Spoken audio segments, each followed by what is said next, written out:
ಚಿನ್ನಸ್ವಾಮಿ ಕ್ರೀಡಾಂಗಣದ gate number 12 ಅಲ್ಲಿ ನಡೆದಂಥ ದುರಂತ ಯಾರೂ ಕೂಡ ಊಹೆ ಮಾಡಿರ್ಲಿಕ್ಕೆ ಸಾಧ್ಯವೇ ಇಲ್ಲ. 40,000 ಜನರು ಸೇರುವಂಥ ಸಾಮರ್ಥ್ಯ. ಆದರೆ ಚಿನ್ನಸ್ವಾಮಿ ಕ್ರೀಡಾಂಗಣದಲ್ಲಿ ಸೇರಿದ್ದು 60,000 ಅಭಿಮಾನಿಗಳು ಏಕಾಏಕಿಯಾಗಿ ಜಮಾಯಿಸಿಬಿಟ್ರೆ ಎಂತಹ ದುರಂತ ಸಂಭವಿಸುತ್ತೆ ಅನ್ನೋದಕ್ಕೆ ಇದೇ ಸಾಕ್ಷಿಯಾಗಿ ನಿಂತಿರೋದು.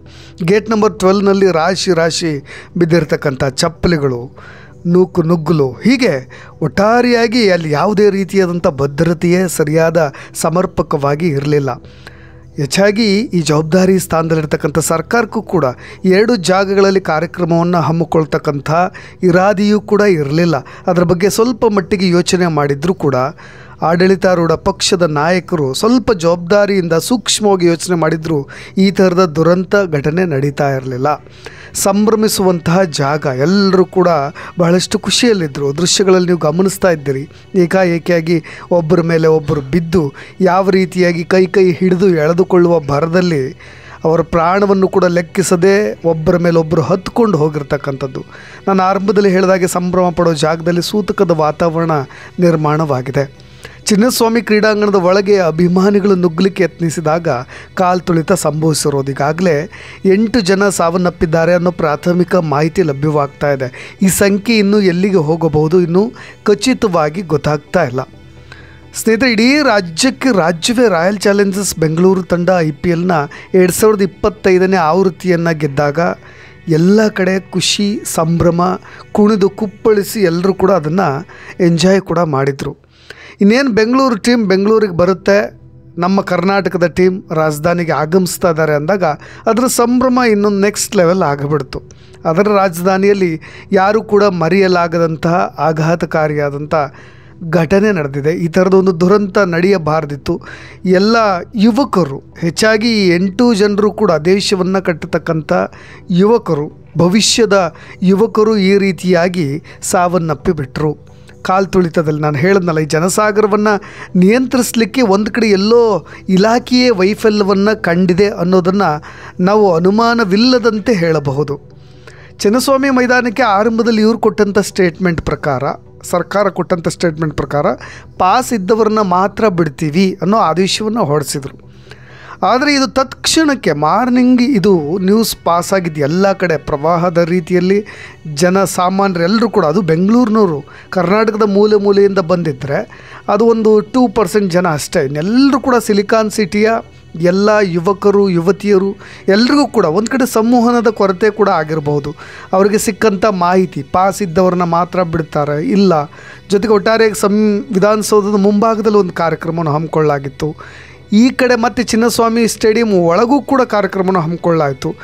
2 ವೇದಿಕೆಗಳಲ್ಲಿ ಕಾರ್ಯಕ್ರಮವನ್ನು ಹಮ್ಮಿಕೊಳ್ಳದೆ ಒಂದೇ ಕಡೆ ಹಮ್ಮಿಕೊಂಡಿದ್ದರೆ ಅಲ್ಲಿ ಪೊಲೀಸ್ನವರ ವ್ಯವಸ್ಥೆಯನ್ನು ಕೂಡ, ಬಹಳಷ್ಟು ಭದ್ರತಾ ವ್ಯವಸ್ಥೆಯನ್ನು ಕೂಡ ಸರಿಯಾದ ರೀತಿಯಲ್ಲಿ ಮಾಡ್ಬೋದಿತ್ತು. ಆರಂಭದಲ್ಲಿ ನಾನು ಹೇಳಿದಾಗೆ 40,000 ಸಾಮರ್ಥ್ಯದ ಕ್ರೀಡಾಂಗಣದ ಸುತ್ತಮುತ್ತ 60,000ಕ್ಕೂ ಹೆಚ್ಚು ಅಭಿಮಾನಿಗಳು ಜಮಾಯಿಸಿಬಿಟ್ಟಿದ್ರು. ಎಷ್ಟು ಸಾಧ್ಯವೋ ಅಷ್ಟು ಅಭಿಮಾನಿಗಳನ್ನು ಕ್ರೀಡಾಂಗಣದ ಒಳಗೆ ಆರಂಭದಲ್ಲಿ ಬಿಡಲಾಗಿತ್ತು. ಆದರೆ ಹೊರಗಡೆ ಸಾವಿರಾರು ಅಭಿಮಾನಿಗಳು ಕಾಯ್ತಾಯಿದ್ರು. ಅವರೆಲ್ಲರೂ ಕೂಡ ಇಲ್ಲ, ನಾವು ಹೋಗಬೇಕು, ಒಳಗೆ ಹೋಗಿ ಸೆಟ್ಲ್ ಆಗಿಬಿಟ್ರೆ ಸಾಕು, ಅಲ್ಲಿ ಯಾವುದೋ ಕುರ್ಚಿನಾದರೂ ಹಿಡ್ಕೊಳ್ಳೋಣ, ನಿಂತಾದರೂ ನೋಡೋಣ. ಒಟ್ಟಾರೆಯಾಗಿ ಇದು ಪಾಸ್ ಇಲ್ಲದಂಥ ಫ್ರೀ, ಒಂದು ರೀತಿಯಾಗಿ ಇದೊಂಥರ ಧರ್ಮಛತ್ರ ಅನ್ನೋ ರೀತಿಯಾಗಿ ಆರಂಭದಲ್ಲಿ ಇದೆ. ಎಲ್ಲದರ ಬಗ್ಗೆಯೂ ಕೂಡ ಸರ್ಕಾರ ಎಚ್ಚೆತ್ಕೊಂಡಿದ್ದರೆ ಈ ಥರದ ದುರಂತ ನಡೀತಾನೇ ಇರಲಿಲ್ಲ. ವಿಧಾನಸೌಧದ ಕಾರ್ಯಕ್ರಮ ಇನ್ನೇನು ಮುಗಿತಾ ಇದೆ ಅನ್ನೋ ಸುದ್ದಿಗಳು ಯಾವಾಗ ಈ ಅಭಿಮಾನಿಗಳಿಗೂ ಗೊತ್ತಾಗ್ಬಿಡುತ್ತೋ, ಇನ್ನೇನು ಬಸ್ನಲ್ಲಿ ರಾಯಲ್ ಚಾಲೆಂಜರ್ಸ್ ತಂಡದ ಆಟಗಾರರು ಕೂಡ ಚಿನ್ನಸ್ವಾಮಿಗೆ ಬರ್ತಾರೆ, ನಾವೆಲ್ಲರೂ ಕೂಡ ಇನ್ನೇನು ಒಳಗೆ ಹೋಗಿ ಕುತ್ಕೋಬೇಕು ಅನ್ನೋ ಧಾವಂತದಲ್ಲೂ ಕೂಡ ಅವರು ಇದ್ದರು. ಒಂದು ಕಡೆ ಅಹಮದಾಬಾದ್ನಿಂದ ನೇರವಾಗಿ HAL ವಿಮಾನ ನಿಲ್ದಾಣಕ್ಕೆ ರಾಯಲ್ ಚಾಲೆಂಜರ್ಸ್ ತಂಡದ ಎಲ್ಲ ಸದಸ್ಯರನ್ನು ಖುದ್ದಾಗಿ ಇದೇ DCM DK ಶಿವಕುಮಾರ್ ಅವರು ಸ್ವಾಗತ ಮಾಡಿದ್ದನ್ನು ನೀವು ಗಮನ ಹರಿಸಿದ್ದೀರಾ. ಅಲ್ಲಿ ಸೆಲ್ಫಿ ಕ್ಲಿಕ್ಸ್ ಇದ್ದನ್ನು ಕೂಡ ನೀವೆಲ್ಲರೂ ಕೂಡ ನೋಡಿದ್ದೀರಾ. ಇವೆಲ್ಲ ಸೆಲ್ಫಿ ಕ್ಲಿಕ್ಸು ಬರದಲ್ಲಿ ಬ್ಯುಸಿ ಆಗಿಬಿಟ್ರಾ ಅಂತ. ಇನ್ನೊಂದು ಕಡೆ ಇದೇ ವೇದಿಕೆಯಲ್ಲಿ, ವಿಧಾನಸೌಧದ ವೇದಿಕೆಯ ಮೇಲೆ ನಿಂತು ಅವ್ರನ್ನ ಸನ್ಮಾನ ಮಾಡುವ ಸಂದರ್ಭದಲ್ಲಿಯೇ ಒಂದು 4 ಜನರು ಸಾವನ್ನಪ್ಪಿರೋ ಸುದ್ದಿಯೂ ಕೂಡ ಇದೇ ಟೀಮ್ಗೆ ಸರ್ಕಾರಕ್ಕೆ ಹೋಗಿರುತ್ತೆ. ಆದರೂ ಕೂಡ ಅವರು ಆ ಖುಷಿ, ಆ ಸಂತದ ಕ್ಷಣದಲ್ಲೇ ಬ್ಯುಸಿ ಆಗಿಬಿಟ್ರಾ. ಅಮಾಯಕ ಜೀವಗಳಿಗೆ ಬೆಲೆಯೇ ಇಲ್ಲದಂತ ಆಗಿಬಿಡುತ್ತೆ. ತತ್ಕ್ಷಣಕ್ಕೆ ಮುಂದೆ ಆಗಬೇಕಾದಂಥ ಕಾರ್ಯಗಳ ಬಗ್ಗೆ, ಅಲ್ಲಿಗೆ ತತ್ಕ್ಷಣಕ್ಕೆ ಆ ಕಾರ್ಯಕ್ರಮವನ್ನು ರದ್ದು ಮಾಡೋದ್ರ ಬಗ್ಗೆ ಎಲ್ಲವನ್ನೂ ಕೂಡ ಯೋಚನೆ ಮಾಡ್ಬೋದಿತ್ತು. ಇನ್ನಿದೇ ಕನಕಪುರದಲ್ಲಿ ಮಾತನಾಡಿದಂಥ DKಶಿ ಅವರಾಗಲಿ, ವಿಮಾನ ನಿಲ್ದಾಣಕ್ಕಾಗಲಿ, ವಿಧಾನಸೌಧಕ್ಕಾಗಲಿ ಬರಬೇಡಿ ಅಂತ ಹೇಳಿ ಮನವಿ ಮಾಡಿದ್ರು. ಆದರೂ ಕೂಡ ಪೊಲೀಸ್ ಕಮಿಷನರ್ ಕೂಡ ಜನರಲ್ಲಿ ಮನೆಗೆ ಹೋಗುವಂತೆ ಮನವಿ ಮಾಡಿದ್ರು ಕೂಡ ಯಾಕೆ ಅಷ್ಟು ಆತುರವಾಗಿ ಅಭಿಮಾನಿಗಳು ಅವರು ಒಂದು ಕಡೆ ಸ್ಟಾರ್ ಪ್ಲೇಯರ್ಸ್ನ ನೋಡೋ ಆಸೆಯೂ ಕೂಡ ಇರುತ್ತೆ. ನೀವು ಯಾವ ಹಂತದಲ್ಲಿ ಜನರಿಗೆ ಮೆಸೇಜನ್ನು ಪಾಸ್ ಮಾಡಿದ್ರಿ? ಅಟ್ಲೀಸ್ಟ್ ಅದು ನಿನ್ನೆ ನೀವು ಈ ಥರದೊಂದು ಸಂದೇಶವನ್ನು ಕೊಟ್ಟಿದ್ರ? ಎಷ್ಟು ಯುವ ಸಮುದಾಯ ಸೇರಬಹುದು? ಕ್ರೀಡಾಂಗಣದ ಸುತ್ತಮುತ್ತ ಎಷ್ಟು ಜನ ಜಮಾಯಿಸಬಹುದು? ಇದು ಪರಿಸ್ಥಿತಿ ಕೈ ಮೀರುವ ಹಂತಕ್ಕೆ ಹೋಗುತ್ತೆ ಅನ್ನೋದನ್ನು ಕೂಡ ಎಚ್ಚೆತ್ಕೊಂಡಿದ್ರೆ ಇದು ಆಗ್ತಾ ಇರಲಿಲ್ಲ. ಇನ್ನೇನು ವಿಧಾನಸೌಧದ ಮುಂದೆಯೂ ಕೂಡ ಸಾವಿರಾರು ಸಂಖ್ಯೆಯಲ್ಲಿ ಜನರು ಜಮಾಯಿಸಿದ್ರು. ಒಂದು ಕಡೆ ಮಳೆ ಬಂತು, ಒಂದು 15 ನಿಮಿಷದಲ್ಲಿ ಆ ಕಾರ್ಯಕ್ರಮನ ಮುಗಿಸ್ಬಿಟ್ರು. ತತ್ಕ್ಷಣಕ್ಕೆ ಈಗ ವಿಧಾನಸೌಧದಿಂದ ಮುಗಿದಂಥ ಕಾರ್ಯಕ್ರಮ ಚಿನ್ನಸ್ವಾಮಿಗೆ ಶಿಫ್ಟ್ ಆಗುತ್ತೆ. ನಾವು ಹೊರಗೆ ಈ ಮಳೆಯಲ್ಲೂ ಕೂಡ ನಿಂತ್ಕೊಳ್ಳೋದು ಬೇಡ ಅಂತ ಹೇಳಿ ಎಲ್ಲರೂ ಕೂಡ ಗೂಡು ಸೇರ್ಕೊಳ್ಳಿಕ್ಕೆ ಹೋಗ್ಬಿಟ್ರು. ಈ IPL ಚಾಂಪಿಯನ್ RCB ವಿಜಯೋತ್ಸವ, ಈ ಸಂಭ್ರಮ ಎಲ್ಲವೂ ಕೂಡ ಘೋರ ದುರಂತಕ್ಕೆ ಸಾಕ್ಷಿ ಆಗಿಬಿಡ್ತು. ದೃಶ್ಯಗಳಲ್ಲಿ ಗಮನಿಸ್ತಾ ಇದ್ದೀರ, ಆರಂಭದಲ್ಲಿ ಇಡೀ ಮೆಟ್ರೋ ಸ್ಟಕ್ ಆಗಿಬಿಟ್ಟಿದ್ದು. ಇವತ್ತು ಲಾಲ್ಬಾಗ್ ಮತ್ತು ಈ ವಿಧಾನಸೌಧ ಮೆಟ್ರೋ ಆ ರೂಟ್ ಇದೆಯಲ್ಲ ಅದೆಲ್ಲವೂ ಕೂಡ ಸ್ಟಕ್ ಆಗಿ ಹೋಗಿಬಿಟ್ಟಿತ್ತು. ಮೆಟ್ರೋ ಒಳಗೆ ನಿಂತವರು, ಹೊರಗೆ ಬರ್ತಾ ಇದ್ದಂಥವ್ರು ಎಲ್ಲರೂ ಕೂಡ RCB ಅನ್ನೋ ಜಯಂಕಾರ. ಎಲ್ಲೋ ಬೇರೆ ಕಡೆ ಮನೆಗೆ ಹೊರಟವರು ಕೂಡ ಅಲ್ಲಿರ್ತಕ್ಕಂಥ ಅಭಿಮಾನಿಗಳ ಚೀರಾಟ, ಕಿರುಚಾಟ, ಆ ಕ್ರೇಜನ್ನು ನೋಡಿ ಮತ್ತೆ ವಿಧಾನಸೌಧದ ಕಡೆ ಮುಖ ಮಾಡಿದವರು ಎಷ್ಟೋ ಜನ. ಇಲ್ಲ ನಾವು ಸ್ಟೇಡಿಯಮ್ಗೆ ಒಳಗೆ ಹೋಗಿ ಕುತ್ಕೊಂಬೋಣ ಅಂತ ಹೋದವರು ಎಷ್ಟೋ ಜನ. ಲಕ್ಷ ಜನರು ಏಕಾಏಕಿಯಾಗಿ ಮುಗಿಬಿದ್ದುಬಿಟ್ರು. ಸದ್ಯದ ಮಟ್ಟಿಗೆ 27 ಮಂದಿ ಇದುವರೆಗೂ ಆಸ್ಪತ್ರೆಯಲ್ಲಿ ದಾಖಲಾಗಿದ್ದಾರೆ ಅನ್ನೋ ಮಾಹಿತಿ ಸಿಗ್ತಾ ಇರೋದು. ಅದರಲ್ಲಿ ಅಸ್ವಸ್ಥರಾಗಿರೋರ ಸಂಖ್ಯೆ, ಅದರಲ್ಲಿ ಈಗಾಗಲೇ ಒಂದು 7-8 ಮಂದಿ ಸಾವನ್ನಪ್ಪಿದ್ದಾರೆ ಅನ್ನೋ ಒಂದು ಫೈನಲ್ ರಿಪೋರ್ಟ್ ಕೂಡ ಸಿಕ್ಕಿರೋದು.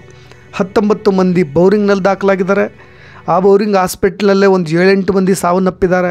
ಇನ್ನು ಮಲ್ಯ ರಸ್ತೆಯ ವೈದೇಹಿ ಆಸ್ಪತ್ರೆಗೆ 8 ಮಂದಿ ದಾಖಲಾಗಿದ್ದಾರೆ. ಅದರಲ್ಲೊಂದು 4 ಜನ ಮೃತಪಟ್ಟಿದ್ದಾರೆ ಅನ್ನೋ ಮಾಹಿತಿ ಸಿಗ್ತಾ ಇದೆ. ಬೌರಿಂಗ್ ಆಸ್ಪತ್ರೆಯಲ್ಲಿ ಒಟ್ಟಾರೆಗೆ 6, ಇನ್ನು ವೈದೇಹಿ ಆಸ್ಪತ್ರೆಯಲ್ಲಿ 4 ಮಂದಿ ಜೀವವನ್ನು ತೆತ್ತಿರೋದು. ಇನ್ನು ಬೌರಿಂಗ್ ಆಸ್ಪತ್ರೆಯಲ್ಲಿ 8 ವರ್ಷದ ಮಗು, 14 ವರ್ಷದ ಬಾಲಕಿ ದಿವ್ಯಾಂಶಿ, ಎಷ್ಟು ಚಿಕ್ಕ ವಯಸ್ಸು. ಇನ್ನು ಯಲಹಂಕ ಕಣ್ಣೂರಿನ ನಿವಾಸಿ ಶಿವಕುಮಾರ್, ಅಶ್ವಿನಿ ದಂಪತಿಯ ಮಗಳಾದ ದಿವ್ಯಾಂಶಿ 9ನೇ ತರಗತಿಯಲ್ಲಿ ಓದ್ತಾ ಇದ್ದಂಥ ಹುಡುಗಿ. ಆ ದಿವ್ಯಾಂಶಿ ಇವತ್ತು ಚಿನ್ನಸ್ವಾಮಿ ಸ್ಟೇಡಿಯಂಗೆ ಆ ಚಿಕ್ಕಮ್ಮ ರಚನಾ ಇನ್ನಿಬ್ಬರ ಜೊತೆ ಬಂದಿದ್ರಂತೆ. ಯಾರು ಎಲ್ಲಿದ್ದಾರೆ, ಎಲ್ಲಿ ನಿಂತಾರೆ, ನಮ್ಮವ್ರು ಯಾರು ಎಲ್ಲ ದಿಕ್ಕಾಪಾಲಾಗಿ ಹೋಗಿಬಿಡ್ತಾರೆ. ಕೈ ಹಿಡ್ಕೊಂಡು ಹೋದ್ರೂ ಮನೆ ಸೇರೋದು ಕಷ್ಟ ಆಯ್ತು ಇವತ್ತು. ಆ ಥರದ ಪರಿಸ್ಥಿತಿ. ಆ ದಿವ್ಯಾಂಶಿ ನಾನು ಹೇಳಿದ್ನಲ್ಲ 14 ವರ್ಷದ ಬಾಲಕಿ, ಎಲ್ಲರ ನುಗ್ಗಲು ಕಾಲು ತುಳಿತಕ್ಕೆ ಸಿಲ್ಕ್ ಹಾಕ್ಕೊಂಡು ಉಸಿರುಗಟ್ಟಿ ಜೀವವನ್ನು ತೆತ್ತಿದ್ದು. ಮಧ್ಯಾಹ್ನದ ಹೊತ್ತಿಗೆ ನಿಮ್ಗೆ 1 ಗಂಟೆಯಿಂದಲೇ ಮಧ್ಯಾಹ್ನ 1 ಗಂಟೆಯಿಂದಲೇ ಚಿನ್ನಸ್ವಾಮಿ ಸ್ಟೇಡಿಯಂ ಬಳಿ ಕಿಲೋಮೀಟ್ರ್ ಗಟ್ಟಲೆ ಅಭಿಮಾನಿಗಳು ಸಾಲಾಗಿ ನಿಂತುಬಿಟ್ಟಿದ್ರು. 3 ಗಂಟೆಯವರೆಗೂ RCB ಮ್ಯಾನೇಜ್ಮೆಂಟ್ ಕಡೆಯಿಂದನೂ ಕೂಡ ಟಿಕೆಟ್ ಬಗ್ಗೆ ಕ್ಲಾರಿಟಿ ಕೂಡ ಗೊತ್ತಿಲ್ಲ. ಇನ್ನು ಆ ಸ್ಟೇಡಿಯಮ್ ಒಳಗಿರ್ತಕ್ಕಂಥ ಪೊಲೀಸ್ನವ್ರಿಗೆ ಯಾವ ಗೇಟು, ಎಲ್ಲಿ ಎಂಟ್ರಿ ಕೊಡೋದು, ಎಲ್ಲಿ ಎಕ್ಸಿಟ್ಟು, ಇದು ಫ್ರೀ ಎಂಟ್ರಿನಾ ಅಥವಾ ಇದಕ್ಕೆ ದುಡ್ಡು ಕೊಡಬೇಕಾ, ಅದು ಅವ್ರ ಮ್ಯಾನೇಜ್ಮೆಂಟ್ನವ್ರಿಗೆ ಸರಿಯಾದಂಥ ಮಾಹಿತಿ ಇಲ್ಲ. ಇನ್ನು ಜನಸಾಮಾನ್ಯರಿಗೆ ಅದ್ರ ಬಗ್ಗೆ ಮಾಹಿತಿಯಲ್ಲಿ ಬರುತ್ತೆ, ಅಲ್ಲ ಅಭಿಮಾನಿಗಳಿಗೆ ಸರಿಯಾದಂಥ ಮಾಹಿತಿ ಎಲ್ಲಿ ಸಿಗುತ್ತೆ? ದುಡ್ಡು ಕೊಟ್ಟಾದರೂ ಆ ಟಿಕೆಟ್ ಅಥವಾ ಪಾಸನ್ನು ಖರೀದಿ ಮಾಡೋಣ ಅಂತ ಮತ್ತೊಂದು ಕಡೆ ಸಾಲಾಗಿ ನಿಂತಿರ್ತಕ್ಕಂಥ ಅಭಿಮಾನಿಗಳು ಎಲ್ಲವೂ ಗೊಂದಲಮಯ ಗೋಜಲಮಯ ಆಗಿಬಿಡ್ತು.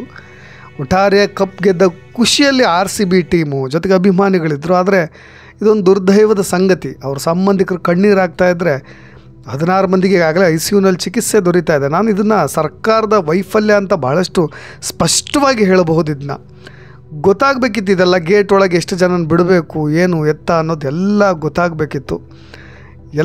ಈಗೆಲ್ಲ ಮುಗಿದು ಹೋದ್ಮೇಲೆ ನಾವೇನು ಯೋಚನೆ ಮಾಡೋದಕ್ಕೆ ಏನೂ ಉಳಿದೇ ಇಲ್ಲ.